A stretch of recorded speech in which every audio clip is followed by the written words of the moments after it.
Hi, warm greetings everyone. Forge your weapons in the fire of need. How? Let's figure out with this presentation on dose-escalated intravitreal topotecan in retinoblastoma. Vitreous seeds have been identified as the most common cause of treatment failure post-chemotherapy, and intravitreal injection of chemotherapeutic agents solved this problem to quite an extent. It started with melphalan given in dose of 8 microgram, but high rate of recurrence was noted.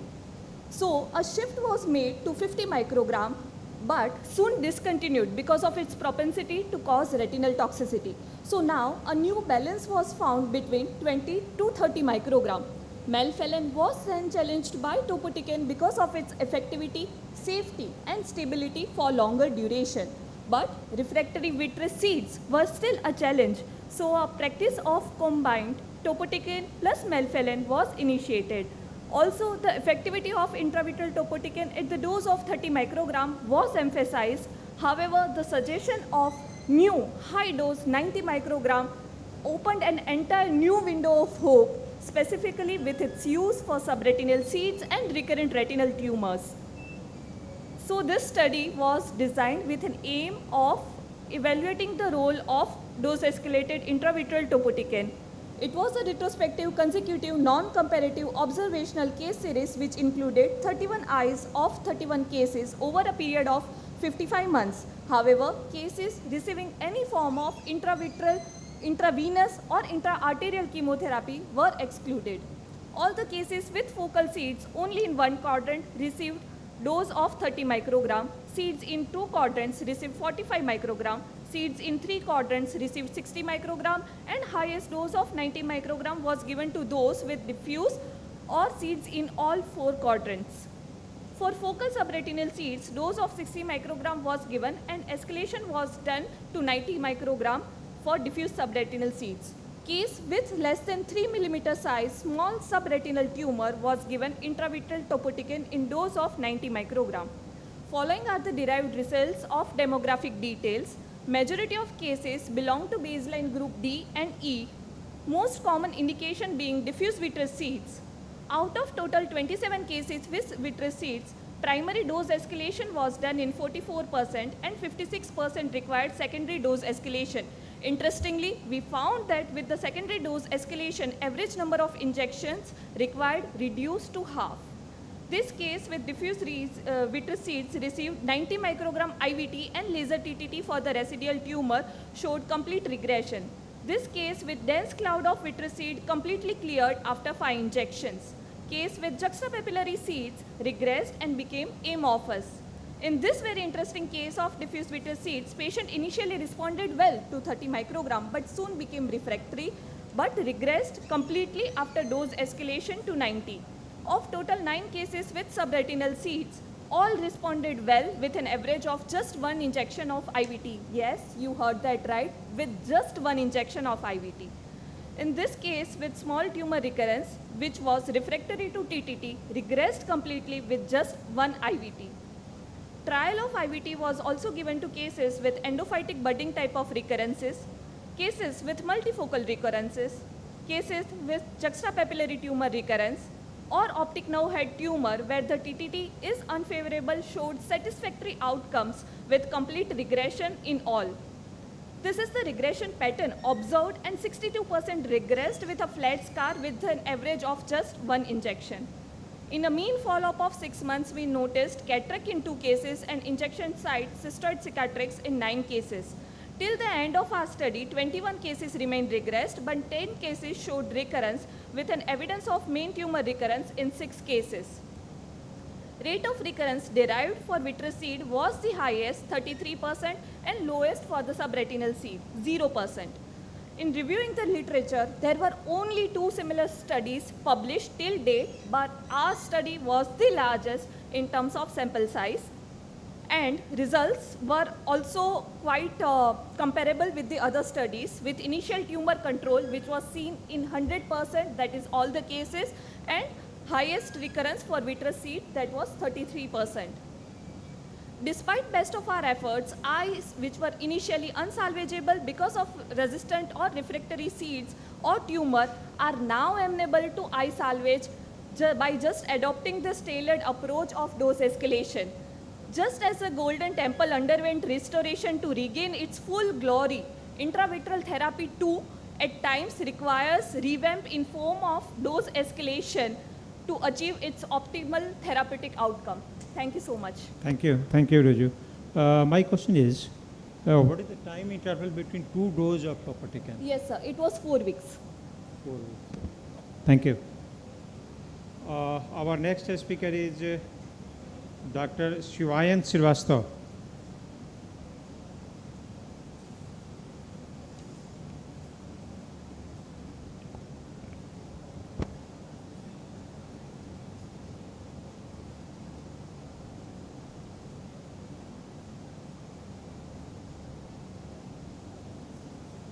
And his topic is ICG enhanced transpupillary thermotherapy for treatment of circumscribed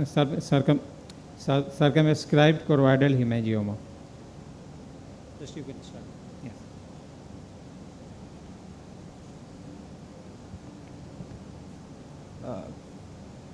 Good afternoon to everyone present here. I'm Dr. Shivayan and I'm going to present on indocyanine green enhanced transpupillary thermotherapy for the management of circumscribed choroidal hemangioma. I have no financial disclosures and no conflict of interest. So coming to introduction, choroidal hemangiomas are benign vascular hematomatous tumors. The circumscribed form of this tumor is associated with non-syndromic cases. There are multiple diagnostic tools such as ultrasound, fundus fluorescein angiography, indocyanine green angiography, and OCT, and various treatment modalities like laser photocoagulation, transpupillary thermotherapy, photodynamic thermotherapy, plaque brachytherapy, and external beam radiotherapy, out of which we are going to focus on transpupillary thermotherapy. So the rationale was that indocyanine green dye has similar light absorption spectrum as the wavelength of laser that we use in transpupillary thermotherapy. Photodynamic therapy, although it is an effective treatment, the dye verteporfin is very difficult to source in our country and it is expensive. Furthermore, it requires very strict light precautions which are not required with ICG. Coming to review of literature, it has been seen previously that ICG allows consistent uptake of diode laser energy. It has been associated with better visual acuity outcomes as compared to PDT before and also compared to TTT in one study done before. So the primary objective was to evaluate the resorption of subretinal fluid, tumor response, and the total duration of treatment with ICG TTT to determine changes in visual acuity, side effects, and to compare it with TTT as a secondary objective. The study took place over a period of 2 years. It was an ambispective comparative interventional study with 2 groups, one group being treated with TTT and one group being treated with ICG TTT. The inclusion criteria included patients with height less than 4 mm, LBD less than 10, and subretinal fluid less than 6 mm in height with a clear refractive media. So the treatment was given using an indirect ophthalmoscope-equipped diode laser at 810 nanometers. The initial power was started at 300 milliwatt and it was titrated with 50 milliwatt step up until a grayish-white discoloration was obtained over the surface of the tumor at 30 seconds. The ICG dye was injected approximately 2 minutes prior to the treatment initiation. This was a methodology. As we can see, the baseline workup was done. The cases fitting the inclusion criteria were given ICG TTT and TTT in 2 groups. The follow-up was done after every 4 weeks with investigations, and depending on the tumor characteristics at that follow-up, further treatment was given. We saw in outcome variables, we saw the visual acuity and the side effects of patients, the axial thickness and largest basal diameter of the tumor, and the treatment factors such as the power required and the number of sessions or duration of treatment. So coming to results, there were no statistically significant difference between both groups when it came to mean age, sex, presenting complaint, and the duration of symptoms. It was seen that there was a statistically significant improvement in the logMAR visual acuity in ICG TTT group compared to TTT group or conventional TTT group. It was also seen that there was a statistically significant decrease in the axial thickness and the largest basal diameter in both the groups, but there was no difference in between both the groups. Here we can see a few clinical pictures in which we can see scarring over the lesion in the Optos clinical picture, and lower picture we can see ultrasound with a decrease in axial thickness and the largest basal diameter on 4th month follow-up. Here's another picture showing similar tumor regression. We saw that there was subretinal fluid resorption in 100% of 15 out of 15 of the cases in ICG TTT and 14 out of 15 in TTT group. And there was a few cases in which we saw dramatic improvement, like in this one case with intraretinal fluid and subretinal fluid, in which completely resolved after giving ICG TTT. We also saw that ICG TTT required significantly lesser power as compared to conventional TTT with a p-value of 0.002, but there was no significant difference in the number of sittings of laser that were required to achieve the similar tumor regression response in both the groups. Hence, the amount of time for which the treatment was given to patients was approximately same. There were no side effects noted in either of the groups in our study. So coming to summary, ICG TTT is an effective treatment modality, yes. There is a significant improvement in logMAR visual acuity with good tumor response indicated by a significant decrease in tumor size and thickness and resorption of subretinal fluid. We did not see any side effects of the treatment in our study. However, we went ahead with the study with a sample size of 30, so it is not a very good indication of that. There was significantly better visual acuity improvement in ICG TTT group as compared to TTT group, and there were no significant difference in the number of sittings of laser required to achieve the same response. So the limitations were that we had a small sample size, we had a short duration of follow-up, ideally the follow-up should be longer, and we had limited number of cases with regards to different locations of the tumor, so we could not prognosticate the visual and tumor regression outcomes in cases of submacular tumor and non-submacular tumor which are not involving the fovea. Thank you. Thank you. Thank you, Shivaya. Any question? What was the mean age of your patient group? So 40 years. Okay, thank you. Thank you, sir. दीपक तो है नहीं, दीपक नहीं है. Our next presenter is tumor in the blink of an eye, a retrospective study of meibomian gland carcinoma. Sai Meghna Ravi, Dr. Sai Meghna Ravi.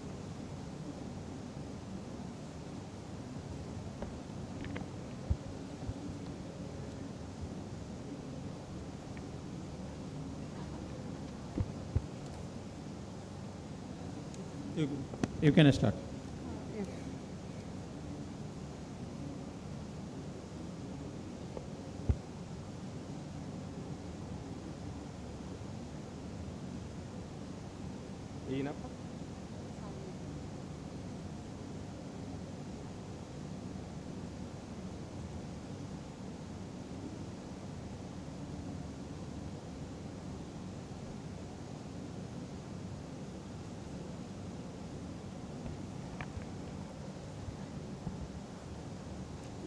Good afternoon.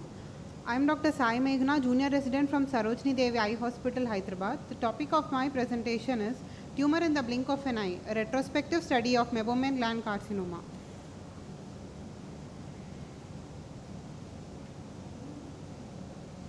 Meibomian gland carcinoma is a rare but highly aggressive eyelid malignancy. It often mimics benign ocular condition leading to diagnostic delays. It exhibits various geographical variation with higher incidence noted in Asian Indian population. It has high recurrence and metastatic potential with diverse histological patterns. Chronic eyelid inflammation, prior UV exposure or irradiation, and genetic predisposition are the known etiological factors. It originates from the meibomian glands located in the tarsal plate of the eyelids. Lobular comedocarcinoma or papillary patterns are the patterns noted. Characteristic feature is the phagocytoid spread noted on histopathology. Our study aimed to review biopsy-confirmed cases of meibomian gland carcinoma to highlight its clinical profile and histopathological features. We conducted a 10-year retrospective observational study of biopsy-confirmed cases of meibomian gland carcinoma, analyzing their demographic details, tumor characteristics, and treatment outcomes. Coming to the results of our study, this age distribution graph here highlights that the majority of cases were in the 5th decade of life, with mean age at presentation being around 58.6 years. Out of 131 cases analyzed, 85 were females and 46 were males, showing a female predominance of about 65%. This age distribution graph here depicts the same.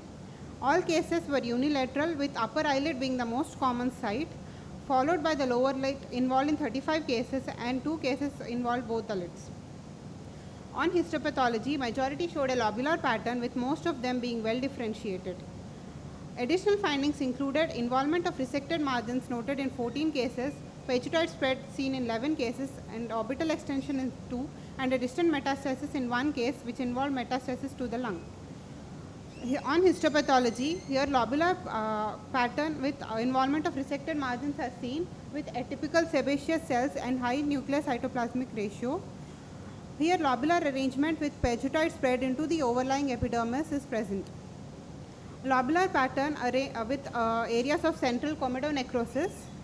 Here interspersed between malignant lobules are areas of benign appearing sebaceous glands with preserved architecture. Coming to treatment, wide local excision with 4 mm margins with or without lid reconstruction was done in all cases as a standard procedure. All cases were operated by the same surgeon, with 2 cases being requiring orbital accentration. In our study, several key characteristics of meibomian gland carcinoma were highlighted. We observed a clear female predominance of nearly 2/3 cases being women, with mean age at presentation being around 58 years, consistent with the global reports that place the peak incidence between 5th and 7th decades of life. The upper eyelid was the most common site, with accounting for over 70% of cases, which is explained by the greater number of meibomian glands in this region. On histopathology, lobular pattern was the most common subtype, although comedocarcinoma, papillary and mixed variants were also noted. Importantly, we noted pegytoid spread in around 8% of cases, which is clinically significant, as it represents intraepithelial extension, which can be often missed, leading to recurrence if not carefully mapped and excised. Specimens were mostly small, firm gray-white nodules with occasional yellow areas on gross examination. Few larger tumors indicated delayed detection requiring wider excision. A decade-long study with large sample size here revealed clinical patterns. Histopathology helped in guiding us about tumor behavior and prognosis. Limitation was in its retrospective study design and a single-center study, which may limit the generalizability to a wider population. In conclusion, meibomian gland carcinoma is highly aggressive and often misdiagnosed. High risk of pegytoid spread necessitates thorough histopathological evaluation in all cases. Any persistent or recurrent eyelid lesion in an elderly patient should raise the suspicion of meibomian gland carcinoma. Early suspicion and precise diagnosis are the key to improving patient outcomes. The lid may look calm, but within may lie a storm. Meibomian gland carcinoma teaches us the power of timely diagnosis. Thank you. Dr. Meghna, what was your final prognosis? How much cases, out of what cases you have studied? What was your final prognosis?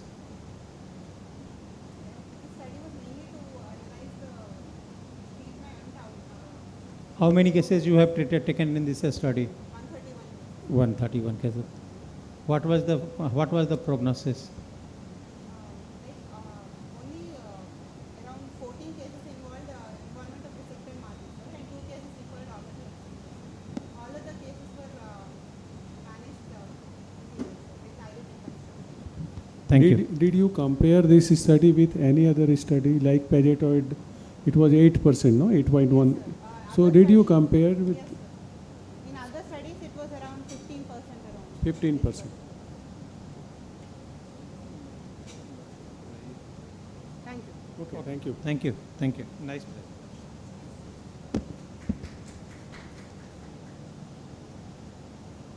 Our next presenter is Dr. Bidushi Dikshit. She is talking on malignant choroidal melanoma with sheets supported by pathology and a scanning electron. A scanning electron, I think. Yeah, Good morning to the esteemed panelists. I'm Dr. Vidushi S. Dikshit, and I'm presenting a malignant choroidal melanoma with intravitreal seeds supported by pathology and scanning electron microscopic study.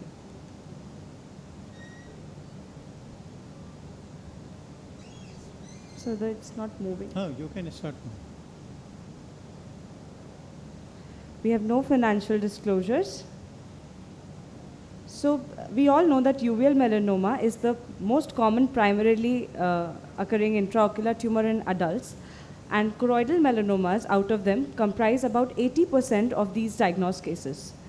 In today's study, we report a case of an elderly patient, 58-year-old male, who was later diagnosed to have choroidal melanoma and had vitreous seedings despite being a treatment-naive case.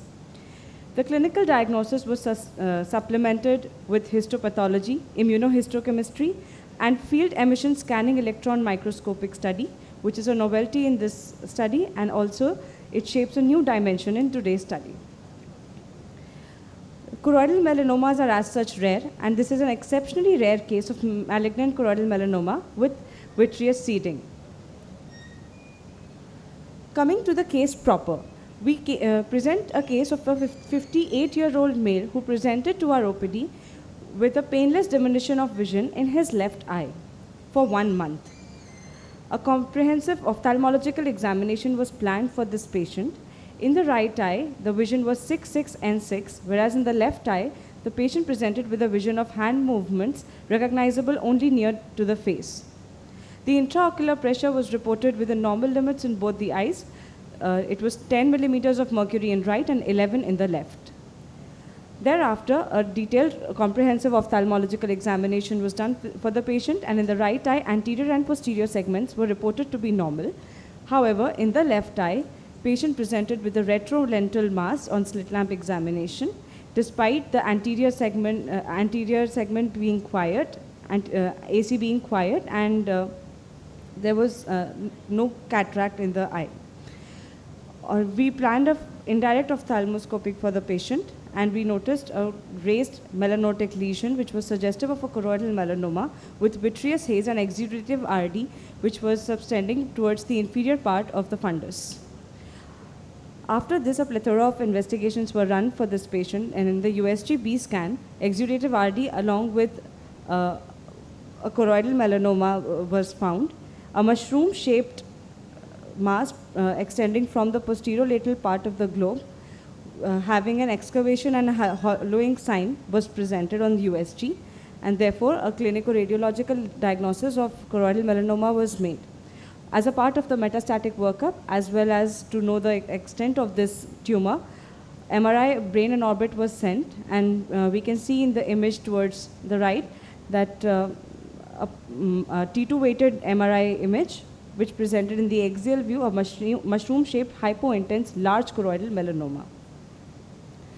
Hereafter, this patient was resorted to undergo enucleation, and in the enucleated specimen, we could see a melanotic mass of almost about 18.92 basal diameter and 14.37 of height was noted with vitreous seeds, exudative RD, and one cannot miss the fact that this was involving the ciliary body as well. The metastatic workup was done for the patient, wherein the patient was examined for CT thorax, USG abdomen pelvis, LFT, and CBC. Fortunately enough, this patient reported a negative metastatic workup. The other half of the eyeball was then further sent for FESEM study, which was done in conjunction with IIT Guwahati. In the images here, we can see in the histopathology, spindle-shaped cells, myxoid cells A, B, and epithelioid cells were noted. The vitreous seeds stained positive for HMB45. They were strongly positive. Coming to the vitreous seeds per se, which were further examined by field emission scanning electron microscopy, which provided 10,000 times the view of these cells. This was done to differentiate whether these cells were really vitreous seeds or were they macrophages loaded with pigments or some other inflammatory cells which could have presented during in the background setting of a choroidal melanoma. They presented with spherules on their surface with pigments causing irregularity in their surface. In order to conclude, one can say that a treatment-naive choroidal melanoma is very rare, and one cannot miss the fact that they can present with vitreous seeds. Although the reported cases are very less, but it's not impossible to, one cannot rule out vitreous seeds just because the tumor is treatment-naive, and that early recognition and enucleation can carry favorable prognosis. Thank you, sir. Thank you. Thank you. Thank you, Dr. Vidushi.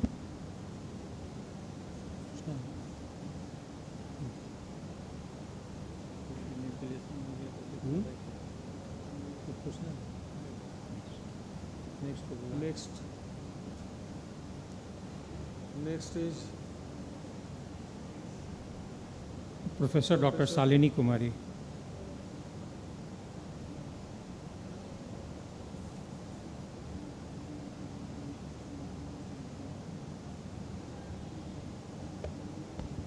Good afternoon. My topic is seemingly benign ocular surface lesion, what lies beneath, a case series.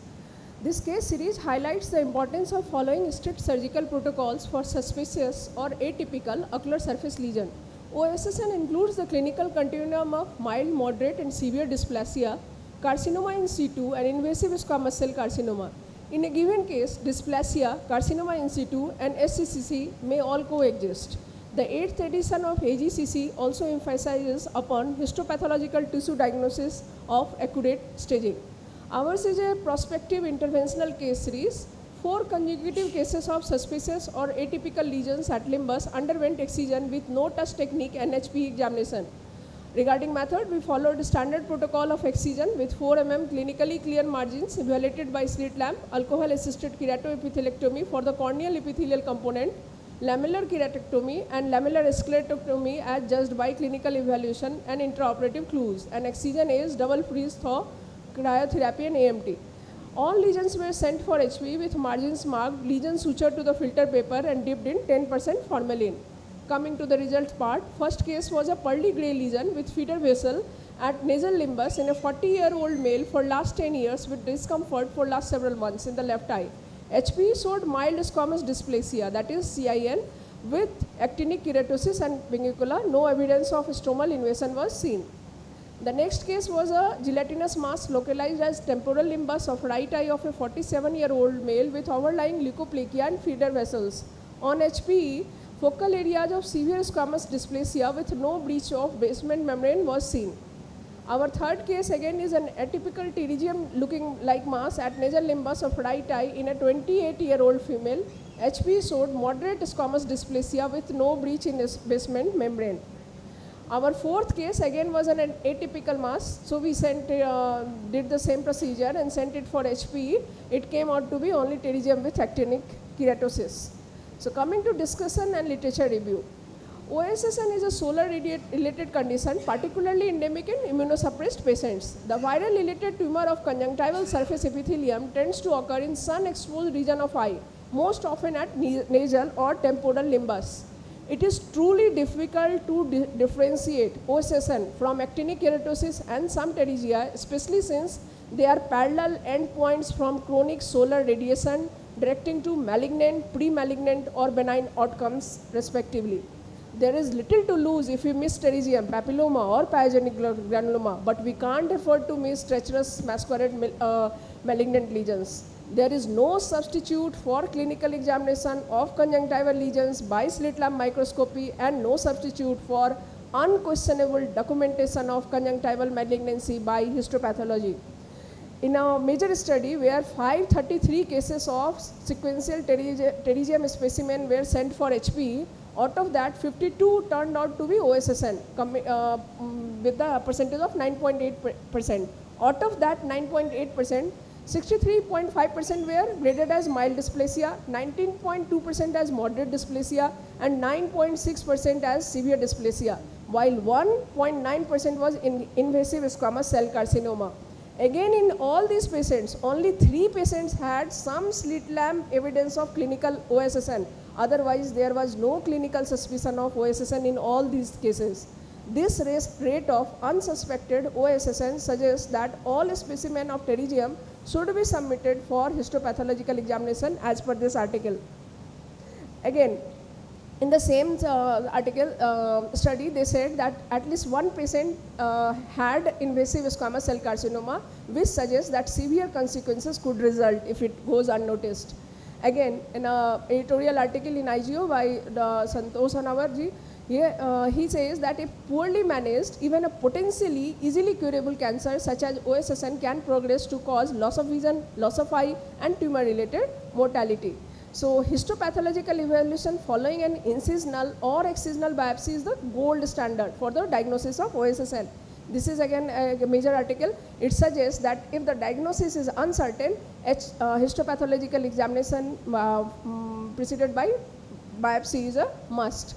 Coming to conclusion, diagnosis, staging of the tumor, accurate interpretation of histopathology, and decisions regarding the management strategy should be appropriate in each case of suspicious or atypical OSSN type lesions for optimal outcome to prevent poor management with grave consequences. There should be no compromise in the surgical protocol, as even an invasive SCC can clinically mimic dysplasia or carcinoma in situ. These are my first 5 references. Thank you. Thank you. Thank you, madam. Any question? Ideally, we should send all the sample of nasal pterygium for histopathology. Is it possible in? Yeah, in a doubtful cases where you suspicious. Thank you. Thank you, madam. Our next speaker is Dr. Drashti Patel, and her paper is Endocrine Mucinous Gland Carcinoma of Eyelid, a case series of 3 rare presentations. Good afternoon, everyone. My today's presentation regarding endocrine mucinous gland carcinoma of eyelid, a case series of rare presentation. Endocrine mucin producing sweat gland carcinoma is a rare tumor of sweat gland origin with a predilection of for the eyelid and periocular skin of elderly females. Histopathologically, it is a low-grade neuroendocrine neoplasm and the cutaneous analogous of solid papillary adenocarcinoma of the breast. The carcinoma is under recognized low-grade sweat gland carcinoma and pursues indolent course and a favorable prognosis. To the best of our knowledge, about 80 cases of endocrine mucinous producing sweat gland carcinoma of eyelid reported till date in English literature. And here we present the 3 patients of endocrine mucinous gland carcinoma from the Indian subcontinent. First case of a 65-year-old male patient with the mass of left lower eyelid that was painless and gradually increasing in size, and patient has history of the sty 4 months back at the same site. The complete medical examination and the past medical family history was noted unremarkable and no lymph nodes were palpable. On clinical examination, the mass was firm, non-tender, lobulated with loss of eyelashes, which was involving lower punctum and approximately 3.5 into 2.5 into 1.5 centimeter square in size. There was no restriction in ocular movements and no proptosis or lymphadenopathy was noted. Anterior segment and fundus were within normal limit. Left eye lower lid wide local excision with 4 mm margin clearance was performed. At the 6 month of follow-up, patient was asymptomatic and no recurrence was noted. On histopathological examination, on microscopic examination, pale and pink cytoplasm was noted. There was a microcystic floating tumor cells in copious mucinous material. Mitotic figures were infrequent. And the final, on the basis of morphology, diagnosis of a malignant skin adnexal tumor favoring endocrine mucin producing sweat gland carcinoma. On immunohistochemical analysis, the tumor cells were stained positively for cytokeratin 7, A1, synaptophysin, NSE, and ER. Chromogranin is focal positive. CK20 and P63 were negative for this tumor. So the final diagnosis was endocrine mucin producing sweat gland carcinoma of eyelid was made. The second case was the 68-year-old male patient with the same complaint, painless and gradually increasing in size mass of the right eye. On clinical examination, firm non-tender lobulated mass near lateral canthus of right eye, which was 1.7 into 1.2 into 0.6 centimeter. There is no restriction of ocular movements, no proptosis. Lymphadenopathy was noted in bilateral level 1B and 2 on USG, which was suggestive of a benign nodes.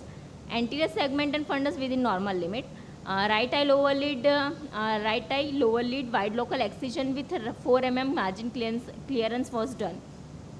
On histopathology examination, multiple nest of lobules tumor cells arranged with a solid cribriform adenoid pseudopapillary pattern surrounded by mucin, with evidence of pool of mucin containing floating nest cell of tumor cells, which was round, ovoid, basaloid, nucleus stippled. and vesicular nuclear chromatin conspicuous nuclei, and minimal pleomorphism was noted. Overall findings suggestive of malignant skin adnexal tumor, possibly that was endocrine mucin producing spherical carcinoma. And on immunohistochemical analysis, positive for CK7, and synaptophysin was also positive. CK20 and P63 was negative. The third case was 72-year-old male patient came with a mass of left upper eyelid which was painless and gradually increasing in size. Complete medical examination, past history and family history is unremarkable. On clinical examination, firm non-tender lobulated mass which was with loss of eyelases was present. The mass was approximately 1.8 into 1.5 into 1.08 centimeter. No restriction of eye movements, no proptosis, no lymphadenopathy was noted. Anterior segment and fundus are within normal limit. Left eye upper lid wide local excision with 4 mm margin clearance with upper lid reconstruction was performed in this patient. On histopathology examination, squamous epithelial with multiple nests and lobules of tumor cells arranged in white with solid cribriform pseudoglandular pattern floating in pool of extracellular mucin separated by fibrous septa. Tumor cells were round, ovoid, basaloid nuclei with eosinophilic cytoplasm and minimal pleomorphism. Overall findings suggestive of mucinous carcinoma of left upper lid. All margins were free from tumor cells. Endocrine mucinous gland carcinoma of eyelid is a rare malignancy with histopathologically features resembling both mucinous carcinoma and endocrine ductal differentiation. First described in extracutaneous sites such as breast and GIT, and also that was misdiagnosis as cyst, calagion or basal cell carcinoma. The occurrence in the eyelid poses a diagnostic and management challenges due to its subtle clinical appearance and potential for local recurrence and regional spreads. In this case series, we have reported 3 patients diagnosed endocrine mucinous carcinoma with surgical excision with wide margin remains the mainstream of this patient, and all patients are positive for CK7 and chromogranin and synaptophysin. This case series contribute the limited literature on endocrine mucinous gland carcinoma of eyelid and highlights the need of high index of suspicion, surgical planning and long-term follow-up given the potential recurrence and rare metastasis. And it is approach involving the both oculoplastic and oncologist expertise. Okay. The conclusion is the endocrine mucinous gland carcinoma of eyelid is a rare malignancy that can mimic both lesions leading to delayed diagnosis. Wide local excision with clear margin is essentially to prevent recurrence. Early diagnosis and long-term follow-up are the key for the optimal outcome. Thank you, sir. Thank you. What the medical treatment you have given after excision? After excision, we can give the local antibiotic treatment, and if the sample was sent for the histopathological examination, after histopathology examination, we send the patient's slide for immunohistochemistry if the suggestion was exactly about the endocrine mucinous gland carcinoma. Any preventive measure for The recurrence is there. It is the malignant tumor, but there is no metastasis is noted yet. So we can observe the patient in follow-up. If there is a recurrence, the same treatment we can wide local excision was performed. Did you gone for metastasis study? Yes, sir. Yeah, we can go for the USG neck lymphadenopathy. If there is any lymphadenopathy was noted, we can work up for the metastasis for the patient. Any cancer. Okay, thank you. Thank you. Thank you, Drashti. Our next presenter is Dr. Nandini Gupta. She is not here. Then Dr. Akanksha Bindal.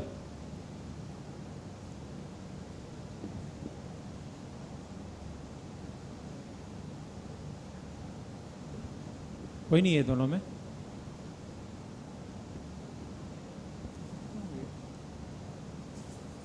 नहीं है, दोनों लोग नहीं है। Dr. Nandini Gupta, not present. Dr. Akansa Bindal.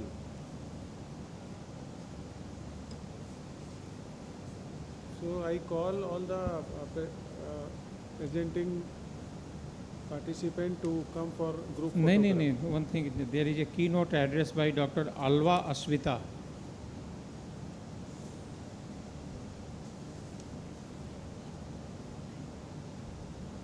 Alva, yeah.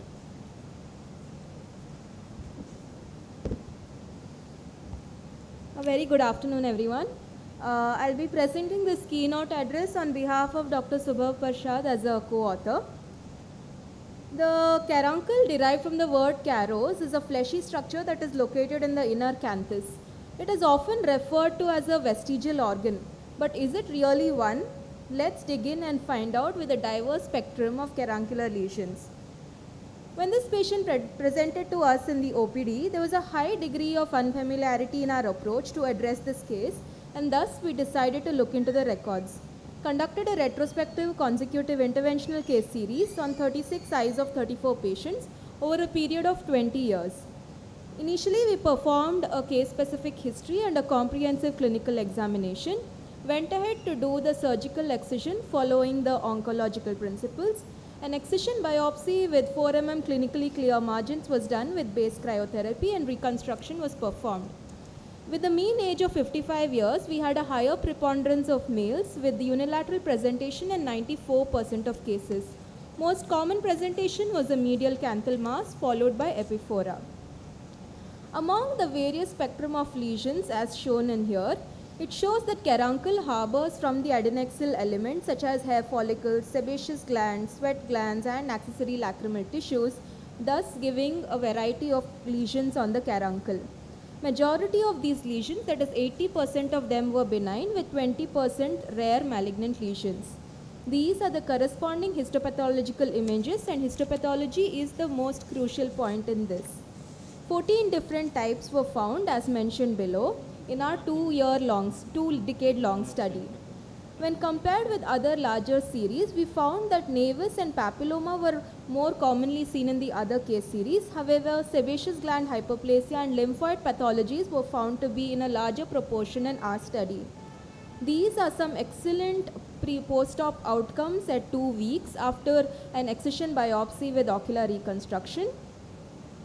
This is a patient following 6 weeks of visit with complete excision biopsy and no chances of recurrence at all.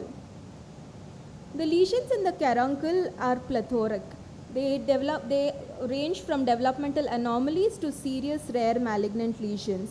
It being true to its name is truly a transitional zone. 2 such interesting cases, one of which was like a 2 peas in a pod where coexistence of 2 different pathologies was seen in a case. This patient on histopathology was found to have OSSN and amyloidosis both. On histopathology, we found pale eosinophilic acellular deposits in a form of nodular lakes, and visualization under polarized light showed us apple green bifringence. This is an interesting case where the fleshy mass at the medial angle showed a follicular lymphoma. Later, the patient also had a Richard's transformation from follicular lymphoma to diffuse large cell B-cell lymphoma in several other abdominal organs and thus received systemic chemotherapy for the same. Caruncular masses are diverse as shown, and 80% of them are benign. These lesions are rare, but multiple components in them suggest that clinical diagnosis and management can be difficult. Ocular pathologies are a doorway to systemic workup to rule out multi-organ development. Thank you. Thank you. Thank you. With this, we are announcing end of the session. Now participants come for group photograph. नहीं करना है sir, वो जो किए कोई मतलब नहीं करना, छोड़ दे, इसमें मार्किंग नहीं करना। पिछले साल का विनर तो तीनों का एड्रेस कर। अच्छा, सिर्फ यस नो लिख के छोड़ देना है। हाँ, तो नो कर दी, और इसमें मार्किंग हटा दे सर।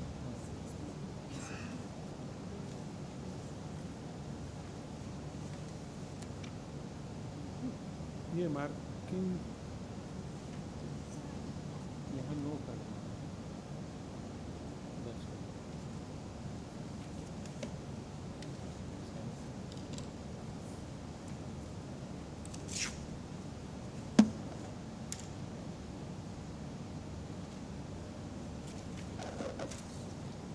इसको देना है कहाँ? शक्तिवेल कौन? शक्तिवेल तो इसको आप लोगों को देना है या फिर